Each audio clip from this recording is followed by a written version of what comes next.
Are you looking in? Yes, you are. Hello, welcome to a complete brand new Doctor Who discussion video. And for this video, yes, I am wearing my Christopher Eccleston cosplay. Now, the Ninth Doctor burst on our screens on the 26th of March to the 18th of June 2005. With over one series, 13 episodes, and of course, the Ninth Doctor is coming back, but this time in the Big Finish audios. So, with Chris Eccleston coming back as the Ninth Doctor, and of course, this is a discussion video of the Ninth Doctor. Now, as you can tell, I own the volumes 2 of the DVD, basically out of the 3 DVD box sets. There is one more box set I just need to try and find, and the Blu-ray. I've just got to get the Steelbook. To be honest, I would love to have the Steelbook more than that one, but never mind about that. So, the Ninth Doctor burst into our screens on the 26th of March 2005 with the very first episode of Series 1 called Rose. So, we open up with the episode starting off. So, basically before I get to that, Eccleston as the Doctor. Now, the Doctor has just basically survived the Time War after regenerating from the War Doctor. And of course, he's very hard, he's very injured, he's full of anger because of the destruction of Gallifrey. And of course, he hasn't seen himself in the mirror until you see him later on in Rose's fact. He goes, oh, it could have been bad, could have been worse. Oh, look at my ears. I do love it. With, hang on a minute, I just put my Sonic in the pocket. As you can see what I'm doing. Pocket there. So with Christopher Eccleston in the role as the Ninth Doctor, you would really think we started off the Who series with Russell T Davies. Very well done. And we did.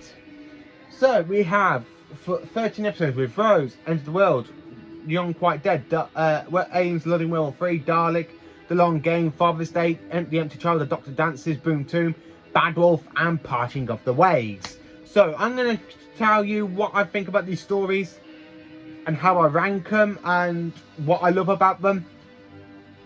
So, for episode 1 with Rose, we are in the new era of Doctor Who. We don't really see the Doctor until later on. Rose has been attacked by Autons and he grabs her hands and his first words goes, run. And then he goes, they're made of plastic, living plastic creatures. You know this. Why don't you go home? Go home. Go and have your lovely beans and toast. Don't tell anyone about this, because if you do, you get them killed. I'm the Doctor, by the way. What's your name? Rose. Nice to meet you, Rose. Run for your life. I absolutely do love Eccleston in that point. He does show he is the Doctor. Now, the more things I love about this episode, we have the return of the nesting consciousness, and of course the return of the one of my personal favourite enemies of Doctor Who from the 1970s, the Saigons. We'll have the return of the oh crap, not Saigons. Oh, sorry, I have Saigons on the mind after me just new series. We have the return of the Autons. Yes, the plastic alien creatures. If you open the hand, they open their hands and go, and then poof.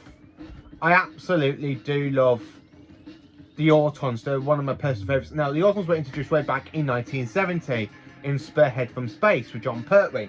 Now, them coming back in this episode, I absolutely love it. Now, the nesting consciousness and the Autons basically lost their home planet during the Time War. And you actually find that out in later on in the episode where the Doctor's being captured. He goes, no, honestly, no. Yes, that's my ship. No, that ain't true, because I knew I was there. I fought in the Time War. It wasn't my fault. I couldn't save your world. I couldn't save any of them. I absolutely love them. So from this point, you see that the Time War has a huge effect on the Ninth Doctor. And then, of course, you go into episode 2 where he takes Rose away from Mickey onto platform 5, something like that, at the end of the universe. Kind of what the space station was called. It's a really interesting episode, that one. And you actually have robot spiders, the appearance of the Mean and Lady Cassandra, and of course we have the very first appearance of the Face of Bo. Now, the Doctor's got to try and stop the sun from damaging the spaceship from people that are here to watch the Earth blow up. Set in the year 5 billion years into our future, when Earth blows up and we're just nothing. After saving Rose and a few aliens, the Doctor takes Rose back and then he tells her He's a Time Lord. He's the last of the Time Lords. He's the only one left. And then, of course, we go into The Young Quite Dead. Now, this one is one of my personal favourites. Christmas in Victorian times in Cardiff, we have the Gowf. Now, and Charles Dickens, the author of A Christmas Carol. I absolutely do love this story. It's one of my personal favourite stories. The Gowf lost their home planet during the Time War. Again, you see in this story, you kind of see the effect of the Time War on the Ninth Doctor and how guilty he feels. I absolutely do love the Ninth Doctor, especially when he says to Rose at that point where she's like seeing a different side to him. Then, of course, we reach into Aliens London Werewolf 3, where we first meet the Savine. I absolutely do love the Savine. Now, the Savine are these great big aliens inside people bodysuits.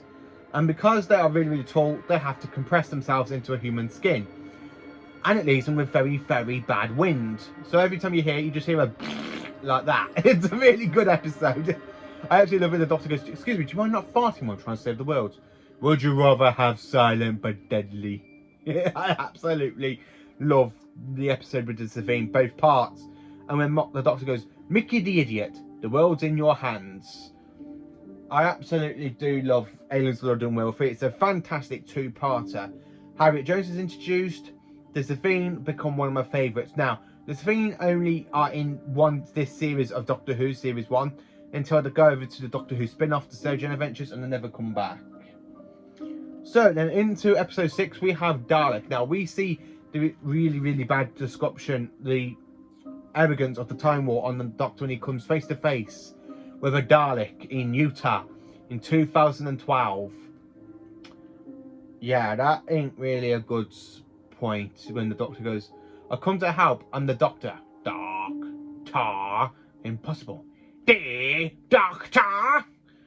I absolutely love it. And then when the Doctor literally goes to the Dalek in its face, he goes, "You're not going to get any orders. Not ever. I don't mind orders. Not going to get any. Your race is dead. All of you. 10 million ships on fire. The entire Dalek race wiped out in 1 second. You lie. I watched it happen. I made it happen. You destroyed us." And that whole moment between the Doctor and the Dalek, he goes, "I am alone in the universe." Yep.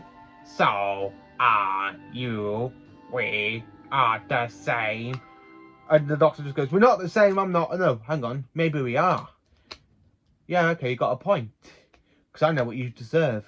Exterminate." I absolutely love it. And especially when the Doctor tells the Dalek to go and kill itself. And then towards the end of the episode, the Doctor's there with this great big massive gun to really about to threaten to destroy the Dalek. And Rose sees how big the Time War affected the Doctor. The warrior side of him that you see in John Hurt's Doctor, really, basically from John Hurt, is in this version of the Doctor. Now, the Doctor is basically, as the Time War is very, very recent for the Doctor. At this point, I must think. Well, we don't know. Hopefully, in the Ninth Doctor audio adventures, we actually see the Ninth Doctor after, like, Gallifrey blows up and the War Doctor regenerates into him. So, The Long Game. Now, The Long Game is one of my worst episodes for the Ninth Doctor. I really don't like this one. With this great big giant alien in the roof called Max, or the Mighty Jaggerfest, the Holy Maxaroni Jophos. Sorry, that's a bit of a mouthful. The Long Game, I don't really like it because I don't like Adam Mitchell, who is played by, I can't remember his name. You know, the one that literally gets his like head in and you have to go like that, and then he goes, "Oi, stop it," and the Doctor's like, "What, like this?" I absolutely do love that little bit of it, but this episode is really, really boring. Father's Day, again, it's a good episode. I absolutely love it, where this is the first time we kind of appear in Modern Who with paradoxes, where Rose saves her father from dying, causes a massive ripples in time. The Reapers coming along and they basically eat the Doctor, because the Doctor goes, "I'm the oldest thing in here. Take me." And it literally just eats the Ninth Doctor. So Rose, his dad, sacrifices himself to bring the Doctor back. Now, that one is a really good really good scene. One of my two favourite two-parters from this series is The Empty Child and The Doctor Dances. Now, This one introduces John Barrowman as Captain Jack Harkness. I absolutely love it because gas mask zombie people going around London in 1914, in the middle of the London Blitz. I am my mummy. Actually, I can't remember if it was 1914 or World War II. I think it was World War II. I could be wrong. If it's World War II, then I correct myself. But if it's World War One, I do apologise. I'm not really very good with remembering like the World War 1 and 2 stuff. I can't remember. I know World War 1 was 1914 to 1918. World War 2 must have been 1939 to 1945. Yeah, I believe it must have been sent in World War 2. Gas mask zombies. I am my mummy.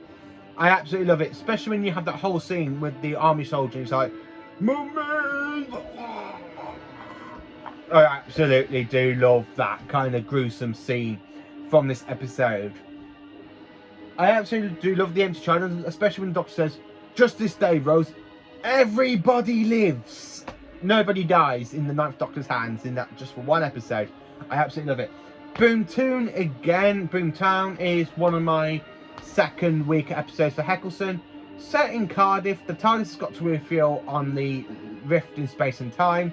They come across Margaret Blaine as Savine, who survived the Doctor's kind of bomb, like the bomb from UNIT at the end of World War 3. So basically she teleports, survives, and you have that whole fantastic moment. She's running away from the Doctor, and the Doctor's over the Sonic and literally makes her re-teleport. She teleports again, re-teleports, teleports again. And she goes, what on earth did I do to you guys? You tried to kill me and destroyed his entire planet. Apart from that, I absolutely do love that fantastic episode of Doctor Who.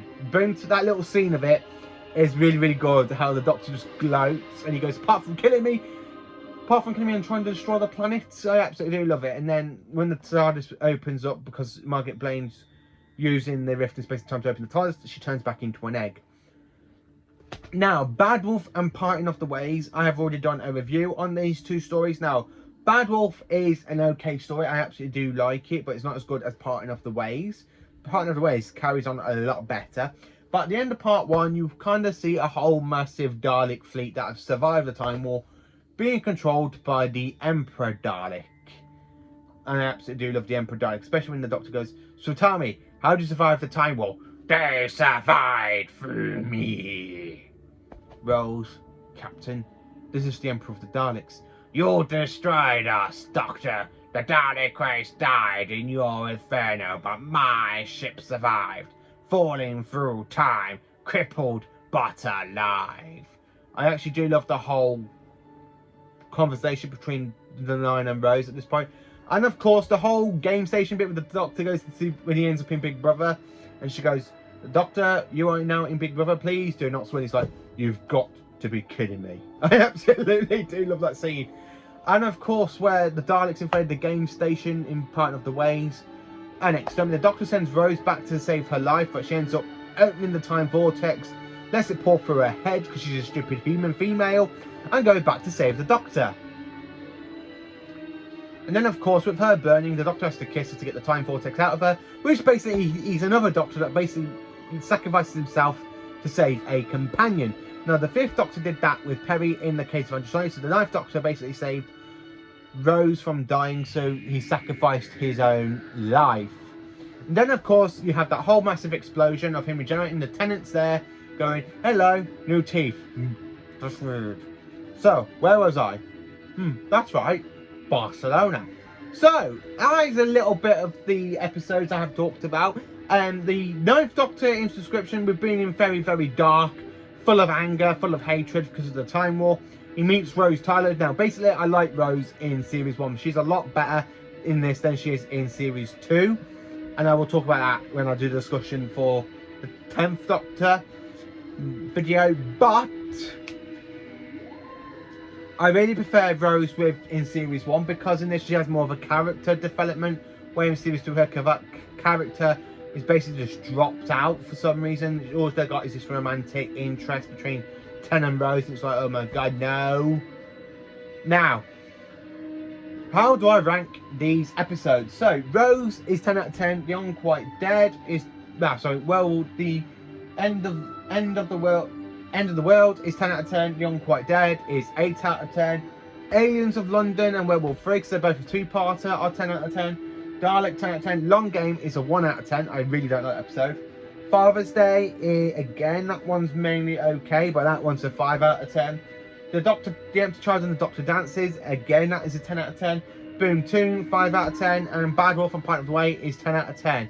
I absolutely do love the Ninth Doctor. I'm really looking forward to sitting down soon and listening to the Ninth Doctor's adventures, which I'm thinking of pre-ordering from Amazon soon, because I'm really looking forward to listening to that one, because that's out in May. The very first audio is out in May, so I'm quite looking forward to sitting down and listening to that one. Let me know in the comments what your favourite Ninth Doctor story is. Are you glad the Ninth Doctor's coming back in Big Finish? And let me know in the comments what you love about the Ninth Doctor. What is your favourite episode?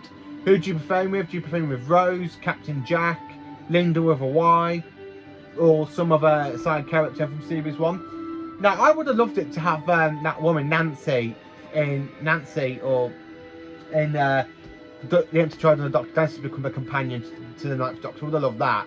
So she would have become a companion. But unfortunately she didn't. She had the aspects to become a companion.